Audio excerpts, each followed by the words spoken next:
গো, আমায় ছুটি দিতে বল, সকাল থেকে পড়েছি যে মেলা। এখন আমি তোমার ঘরে বসে করব শুধু পড়া পড়া খেলা।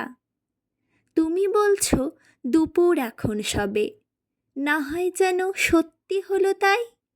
একদিনও কি দুপুরবেলা হলে বিকেল হলো মনে করতে নয়? আমি তো বেশ ভাবতে পারি মনে, সূর্যি ডুবে গেছে মাঠের শেষে, বাগদি বুড়ি চুবড়ি ভরে নিয়ে শাক তুলেছে পুকুর ধারে এসে। আধার হলো মাদার গাছের তলা, কালি হয়ে এলো দিঘির জল। হাটের থেকে সবাই এলো ফিরে, মাঠের থেকে এলো চাষির দল। মনে কর না উঠল সাঁঝের তারা, মনে কর না সন্ধে হলো যেন।